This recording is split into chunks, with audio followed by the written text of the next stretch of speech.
Bukan robek jubahmu, tapi robek hatimu.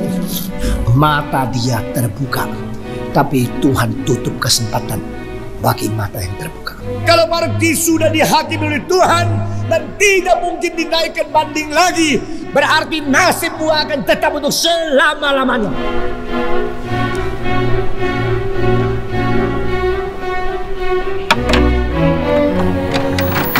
Saudara-saudara sekalian, setelah pada permulaan pasal dari persembilan, Yesus Kristus menyembuhkan seseorang yang buta sejak lahir. Maka sesuatu pengertian tentang lihat, tentang visi, tentang iman mulai diajarkan dia kepada orang Farisi. Tetapi orang Farisi tidak mengerti, sebab mereka tidak mau mengerti. Jikalau seseorang menutup pintu dan tidak mau mengerti sesuatu kebenaran, Allah akan membiarkan dia dari tidak mau menjadi tidak mampu. Maka pembekuan itu menjadi satu proses yang merugikan diri sendiri. Saudara-saudara, kita melihat bahwa seorang yang buta yang sudah disembuhkan mengatakan konsep agama yang agung kepada mereka, tetapi mereka tolak. Mereka menganggap, engkau siapa? Bukankah engkau sama sekali dilahirkan di dalam dosa? Engkau berani mengajar kami kah? Mereka tidak lagi mau diajar. Mereka tidak mau menerima sesuatu. Mereka tidak lagi merendahkan diri untuk menerima sesuatu yang lebih rendah dari mereka. Saudara-saudara sekalian, seseorang yang mengerti apa itu kebenaran adalah senantiasa bersiap diri menjadi murid dari kebenaran itu. Di dalam peribahasa Tionghoa ada satu kalimat mengatakan Bu Chi Xia Wen. Ini kalimat pertama kali saya lihat adalah pada waktu saya kelas 3. Pada waktu saya umur 8, saya minta guru saya memberikan tanda tangan dan kenang-kenangan perkataan yang indah. Dia memberikan 4 huruf itu, Bu Chi Xia Wen. Artinya adalah seorang yang mau mengerti kebenaran adalah seorang yang tidak malu mau menanya orang di bawah. Nah saudara-saudara, di hadapan kebenaran tidak ada orang yang lebih tinggi daripada yang lain. Di hadapan kebenaran semua adalah murid. Nah saudara-saudara, barang siapa yang merasa diri sudah cukup, sudah tinggi, dan sudah tidak perlu lagi menerima apapun dari orang lain, orang itu berarti tidak mau mengerti kebenaran. Barang siapa yang tidak mau mengerti kebenaran akan menuju kepada satu proses menjadi tidak mampu mengerti kebenaran. Kalau proses itu sudah jadi, kalau itu sudah menjadi satu pembekuan yang permanen, maka orang itu hanya sisa kecongkakan dan kepura-puraan yang tidak bisa diobati lagi. Ini apa yang kita lihat daripada orang-orang Farisi yang mendekati Yesus Kristus. Mereka lebih berbahagia dari kita. Mengapa saya katakan kalimat ini? Karena mereka bisa langsung dengar firman dari Tuhan yang sendirinya adalah firman. Mereka langsung melihat Yesus Kristus yang adalah anak Allah hidup di tengah-tengah zaman mereka. Mereka mempunyai kesempatan melihat Yesus melakukan mujizat. Mereka mempunyai mata sendiri pada zaman sendiri untuk melihat perjalanan dan karya dari Yesus Kristus. Mereka dengan telinga yang berada di kepala mereka sendiri mendengarkan segala pengajaran yang agung dari Yesus Kristus. Mereka meremehkan Yesus. Saudara-saudara sekalian, tetapi pada satu saat Yesus tidak tahan lagi. Yesus mengatakan kalimat yang begitu keras, kalimat yang begitu tanpa kompromi. Yesus berkata, aku datang ke dalam dunia untuk menghakimi, supaya barang siapa yang tidak melihat menjadi lihat, dan barang siapa yang lihat menjadi buta. Oh saudara-saudara sekalian, kalimat ini mengkejutkan saya, karena ini satu kalimat yang berbeda sekali secara sifat daripada tugas Yesus datang ke dalam dunia. Ini satu kalimat yang unik, satu kalimat yang nonjol, satu kalimat yang secara kualitatif berbeda dengan kalimat-kalimat yang lain. Jika kita melihat apakah tujuan Yesus datang ke dalam dunia secara positif, Yesus telah memberikan 5 daripada apa yang menjadi tujuan dia ke dalam dunia yang besar. Pertama, Yesus mengatakan, aku datang mencari dan menyelamatkan yang sesat. Kedua, Yesus berkata, aku datang bukan memanggil orang benar, tetapi memanggil orang berdosa supaya bertobat. Ketiga, Yesus berkata, aku datang untuk mengalirkan darah menjadi tebusan bagi orang banyak. Dan keempat, Yesus Kristus berkata, aku datang memberikan hidup, bahkan memberikan hidup yang berkelimpahan. Tetapi di dalam pasal ke-9 ini, satu kalimat yang begitu negatif, satu kalimat yang berlawanan secara kualitatif dengan semua proklamasi Yesus Kristus yang sudah kita sebut. Dia berkata, aku datang menghakimi. Nah saudara-saudara, bukankah kalimat ini berbeda dengan semua kalimat yang lain? Saudara-saudara sekalian, ini menjadi satu hal yang saya tidak bisa mengerti. Mengapa Tuhan mengatakan aku datang bukan menghakimi di tempat yang lain, tetapi justru di sini mengatakan aku datang untuk menghakimi. Saudara-saudara, hal ini yang mengakibatkan saya di dalam seluruh struktur pikiran teologi daripada penginjilan menemukan satu dalil yang besar. Itu disebut the dipolling power, yaitu kuasa yang mengkutupkan.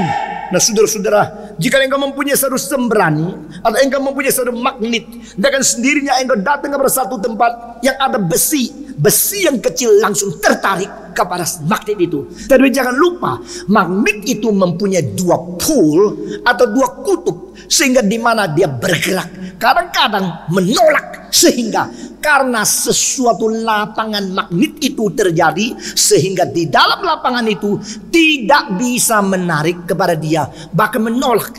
Nah ini satu gejala fisika yang kita sudah belajar pada waktu kita berada di dalam sekolah menengah. Nah saya melihat di dalam Injil mempunyai kuasa itu.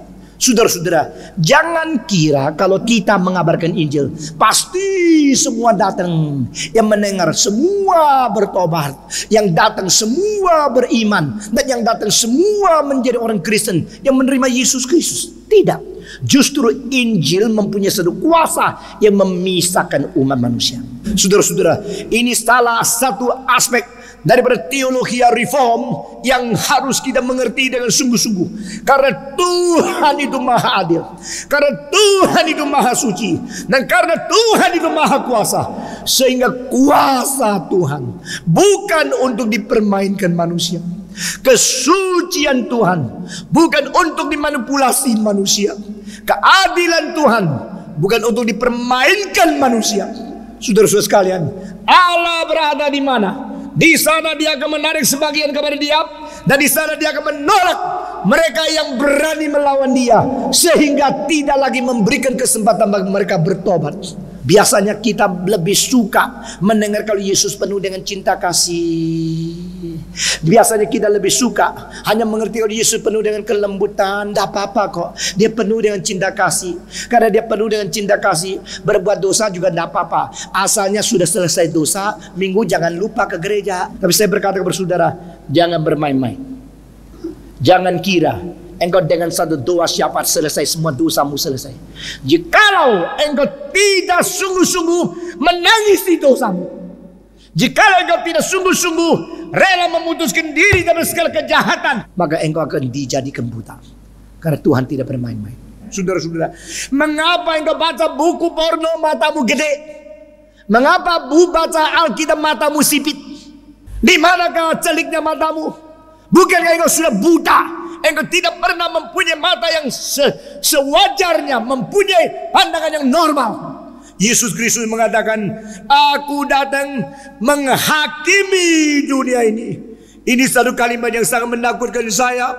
Karena pada waktu penghakiman daripada manusia, kalau tidak beres, kita masih bisa tunggu penghakiman dari Tuhan Allah. Tetapi kalau berarti sudah dihakimi oleh Tuhan dan tidak mungkin dinaikkan banding lagi, berarti nasibmu akan tetap untuk selama-lamanya. Mari kita gentar, mari kita rendah hati, mari kita mempaparkan diri secara jujur di hadapan Tuhan. Jangan berusaha melarikan diri lagi di hadapan hakim yang paling besar. Saudara-saudara, mengapa pada waktu Yesus Kristus dihakimi oleh 4 macam orang? Dia dihakimi oleh Herodes, dia dihakimi oleh Pontius Pilatus, dia dihakimi oleh Anas dan pemimpin-pemimpin agama daripada orang Yahudi, dan dihakimi oleh massal. 4 macam manusia menghakimi Yesus Kristus. Pada waktu Pontius Pilatus menghakimi dia, mengatakan satu kalimat, tidak tahukah engkau bahwa aku mempunyai kuasa untuk memati akan menghidupkan engkau?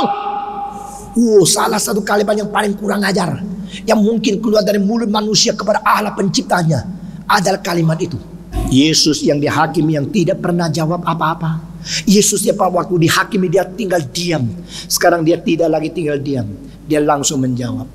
Dengan sesungguh-sungguhnya aku berkata kepadamu, jikalau bukan Bapa yang memberikan kuasa kepadamu, engkau tidak berhak menghakimi saya. Saudara-saudara, pada waktu Herodes menghakimi Yesus Kristus, mengatakan satu kalimat yang begitu bodoh. Hei, nyatakan mujizat, kita mau nonton. Yesus dijadikan David Copperfield. Yesus dijadikan tukang sulap. Ayo sekarang nyatakan. Coba main sedikit sulapanmu. Bukankah kau suka memainkan segala mujizat di luar? Sekarang kalau engkau memainkan satu kali mujizat di tengah saya, di muka saya, mungkin saya mengampuni engkau. Yesus tidak jawab. Apa sebab? Karena orang semacam demikian tidak ada hak melihat pekerjaan Tuhan Allah lagi. Mata dia terbuka, tapi Tuhan tutup kesempatan bagi mata yang terbuka. Pada waktu Anas, pada waktu penghulu daripada imam besar mengatakan, engkau anak Allah kah? Yesus diadili. Yesus menjawab. Dia yang biasanya tidak jawab kalimat apa-apa, sekarang menjawab.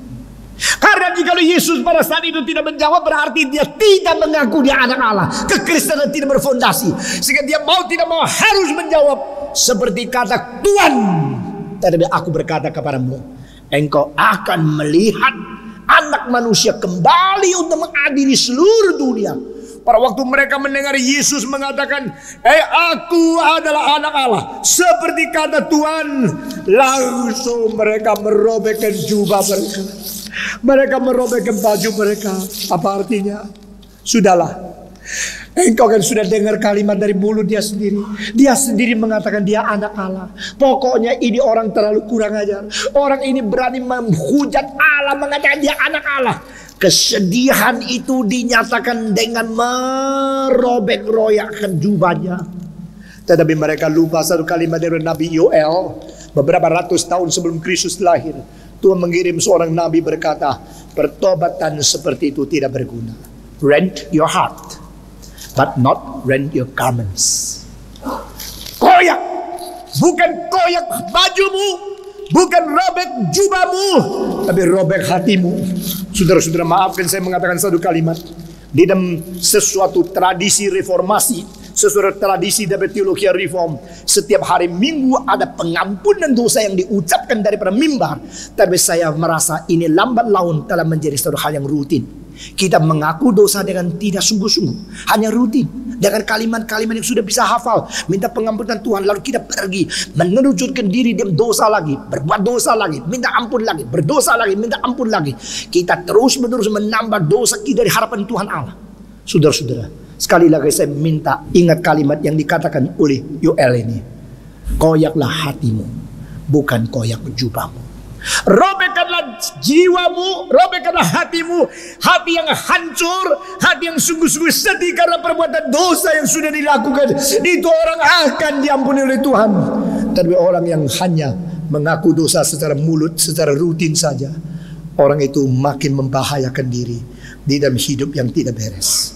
Yesus berkata, aku datang menghakimi dunia ini. Setelah mengatakan kalimat ini, dia sambung dengan satu kalimat yang begitu bersifat paradoks. Paradoks berarti sesuatu yang secara superficial kelihatan sangat bertentangan, tapi secara esensial sama sekali tidak bertentang. Itu artinya paradoks. Di sini kita melihat satu paradoks yang besar yang dikatakan oleh Yesus Kristus. Dia mengatakan, aku datang menghakimi dunia ini supaya yang tidak bisa lihat menjadi lihat, yang bisa lihat menjadi buta. Nah, ini paradoks. Loh, Yesus kok begitu ya? Dia datang memutar nasib. Oh, Yesus sengaja datang. Yang buta kasih kesempatan, yang sudah banyak kesempatan ditutup kesempatan, begitu. Yang sudah lihat dikasih ke buta, yang buta dikasih ke lihat, supaya namanya tukar nasib sebentar. Begitu artinya? Tidak. Saudara-saudara, pada waktu Yesus mengatakan kalimat ini mempunyai arti yang dalam sekali. Dia berkata kepada sejamannya, berkata kepada mereka yang menganggap diri sudah celik, saudara-saudara, dari sejarah manusia, lembar pertama, lihat dan buta, sudah menjadi satu paradoks yang gagal. Masih ingatkah apa yang ditawarkan oleh ular kepada Hawa? Makanlah buah itu. Setelah makan buah itu, matamu akan menjadi celik. Masih ingatkah? Nah, saudara-saudara. Tetapi yang menjadi penggoda si ular itu begitu cerdik, sehingga manusia yang dicipta sebagai satu-satunya makhluk rasional di dalam semua makhluk yang bertubuh, setan tidak bertubuh. Dia di luar, dia ada roh yang murni yang dicipta. Satu-satunya makhluk yang mempunyai rasio, mempunyai intelijensi ini justru menaklukkan diri di bawah kecerdasan setan itu. Sehingga kita harus mempunyai pengertian yang teliti. Tidak peduli berapa tinggi kemungkinan akademis dan kemungkinan rasio manusia, kalau tidak takluk kepada firman Tuhan, pasti jatuh ke dalam jerat daripada kecerdasan setan yang bengkok. Setan berkata, makanlah buah itu. Setelah engkau makan, matamu akan dicelikkan. Kalau sudah dengar kalimat ini, orang itu senang. Karena orang dicipta oleh Tuhan dengan satu niat mau maju. Ikutlah saya, engkau akan menjadi kaya. Begitu banyak orang langsung ikut. Dengar perkataan saya, nanti menjadi pintar, langsung ikut dia. Pintar bukan sesuatu hal yang penting. Menjadi kaya bukan sesuatu hal yang penting. Kaya untuk apa? Pintar dalam hal apa? Itu yang lebih penting. Dunia ini bukan hanya memerlukan orang pintar.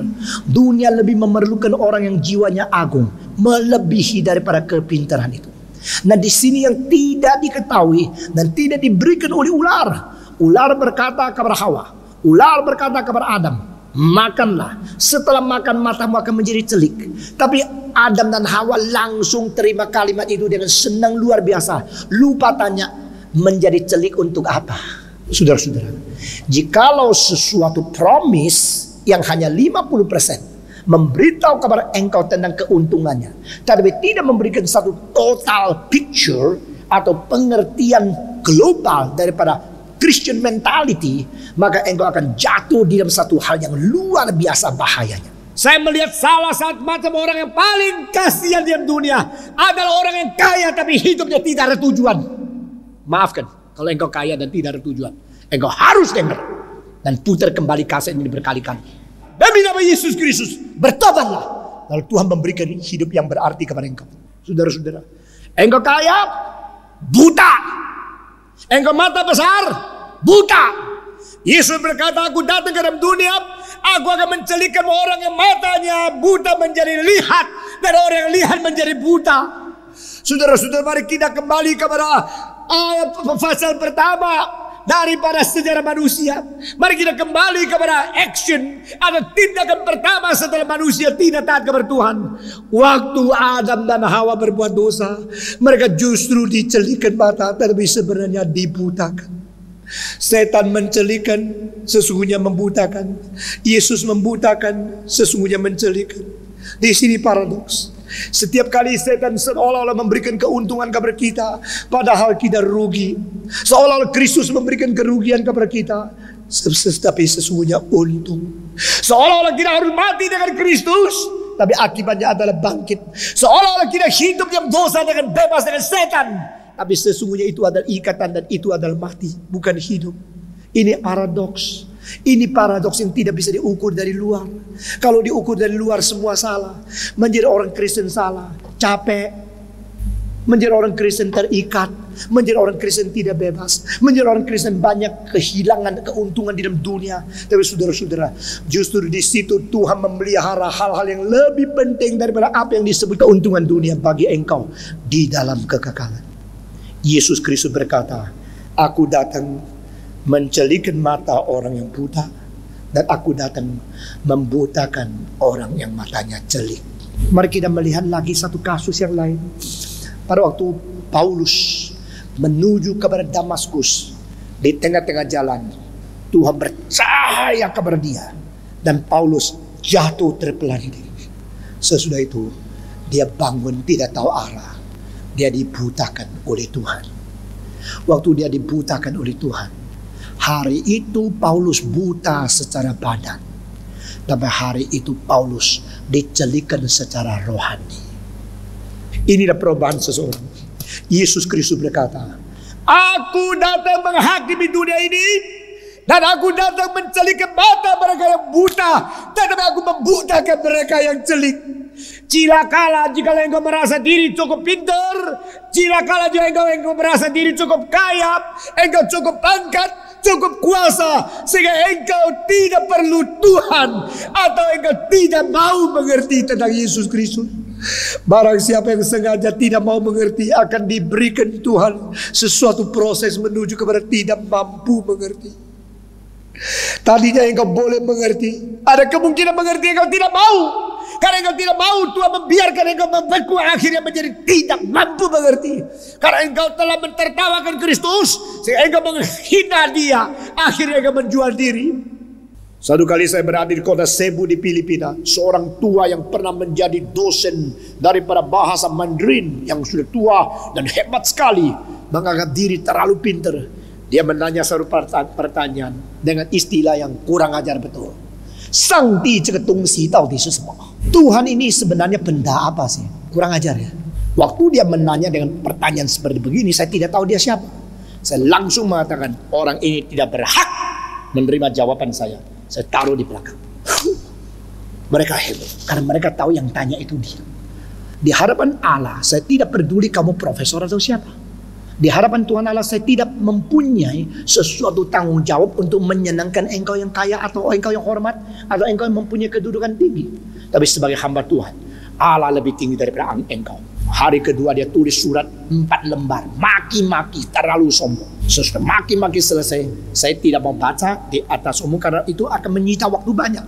Saya mengatakan, saya memang mengaku saya di antara pendeta-pendeta lakanya mungkin paling sombong. Tapi saya berkata, maafkan, bagaimanapun aku dianggap sombong hanya karena engkau mempunyai kesombongan yang mau menghina Allah. Itu sebab aku dianggap engkau sombong. Silakan menghina Stephen Tong, saya tidak membalas. Silakan ngomong, kalau itu benar saya terima. Tapi kalau engkau kurang ajar kepada Allahku, aku akan tidak terlalu sopan kepada engkau. Ini sikap pelayanan saya. Karena Allah lebih tinggi daripada engkau. Hati-hati. Kalau engkau berkali-kali menolak Roh Kudus, menolak Roh Kudus, menolak Roh Kudus yang suruh engkau bertobat dan memberikan pengertian yang benar kepada engkau, engkau rasa jangan ginilah, Allah itu penuh cinta kasih, kita jangan begini. Ya biarpun orang kau bersalah tidak apa-apa, orang itu lawan Tuhan juga tidak apa-apa, pokoknya bapak-bapak tidak apa-apa. Engkau terus begini, Tuhan akan membiarkan engkau menjadi seorang yang menuju kepada pembekuan hati, sehingga sudah lama-lama engkau baca kitab, Tuhan tidak berikan pengertian. Engkau dengar khotbah, Tuhan tidak memberikan iman. Engkau sudah melihat mujizat, tidak mungkin engkau mempunyai pentafsiran yang benar. Pada saat itu kekristenan mungkin masih beribu-ribu orang yang datang, tapi semua orang buta di dalam. Masih banyak orang berkhotbah, tapi firman tidak ada di dalam. Seperti mujizat-mujizat yang dilakukan, tapi Yesus berkata, jangan kira engkau melakukan mujizat demi namaku, engkau telah bernubuat demi namaku, engkau telah mengusir setan demi namaku. Aku berkata kepada engkau, aku tidak pernah mengenal engkau. Saudara-saudara, terlalu berat. Tapi ini adalah prinsip Alkitab. Tuhan tidak bisa dipermainkan. Tuhan tidak bisa bermain-main. Jangan mempermainkan Tuhan.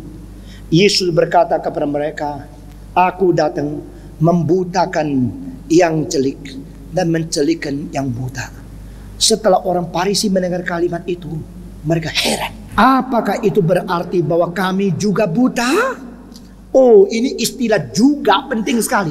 Maka Farisi mengatakan, lu bilang sama siapa? Lu mau membutakan orang dan mencelikan orang? Loh, kalau begini, bukankah engkau berarti kami juga buta? Kami juga buta, artinya kami lain sama yang lain. Kalau lain mungkin buta, kalau kami tidak. Lu jangan khotbah sama saya, sama yang lain. Ini special class, ini super class. Ini satu kelas yang terutama, satu kelas yang berbeda. Orang-orang seperti itu perlu khotbahmu. Saudara-saudara, cilakalah engkau kalau engkau mendengarkan khotbah untuk orang lain. Cilakalah kalau engkau membaca kitab suci untuk orang lain. Baca-baca kitab, ingat-ingat ayat, untuk berkhotbah ke orang lain, tapi bukan mau menerima sesuatu firman dari Tuhan, di situ engkau dijadikan buta oleh Tuhan. Saudara-saudara, apa sebenarnya engkau sekarang mendengarkan firman Tuhan, engkau rasa baik, engkau catat-catat? Untuk apa? Supaya jadi bahan khotbah saya. Apakah itu yang menjadi tujuan kita mendengarkan khotbah? Apakah itu yang menjadi tujuan untuk kita membaca firman Tuhan? Biar kita belajar kalau baca untuk diri. Kalau ada teguran, kita mau bertobat terlebih dahulu. Bukan menerima sesuatu untuk orang lain, bukan memperalat kita alat kitab suci untuk menjadi meriam, tidak. Saudara-saudara sekalian, demikian firman Tuhan. Pada waktu mereka menanya, loh, Yesus, engkau kalau ngomong gini kan masukkan kita juga di antara golongan itu. Masa kita juga? Engkau tidak ya? Engkau tidak buta? Masa kita kami ini juga buta? Yesus langsung memberikan jawaban lebih tajam lagi. Kalau kamu tidak buta, masih telik, maka saya berkata kepadamu, jikalau engkau buta, dosamu sudah hilang. Tapi karena kamu mengatakan kamu masih lihat, maka dosamu masih ada. Ini paradoks satu kali lagi. Barang siapa yang merasa diri cukup baik, dia terlalu jauh dari baik. Barang siapa yang merasa diri rohani, dia terlalu jauh dari rohani. Barang siapa yang merasa diri sempurna, dia terlalu jauh dan ketinggalan daripada kesempurnaan. Paulus berkata pada waktu dia sudah begitu sempurna, aku tidak merasa diriku sempurna. Aku akan terus menuntut kepada tujuan yang terakhir, yaitu Kristus. Saudara-saudara, di hadapan Tuhan kita semua adalah orang yang jauh dari sempurna, jauh dari rohani, dan jauh daripada kesungguhan dan kesucian. Maukah kita berkata kepada Tuhan, ajar aku Tuhan, hari ini tidak mencongkakkan diri, tidak membanggakan diri. Ajarkan aku hari ini merendahkan diri sungguh-sungguh di hadapan, dan menjadi orang Kristen yang mau dicelipkan oleh Tuhan, sehingga saya melihat kemuliaan Allah, melihat kuasa Allah lebih daripada waktu-waktu yang lalu.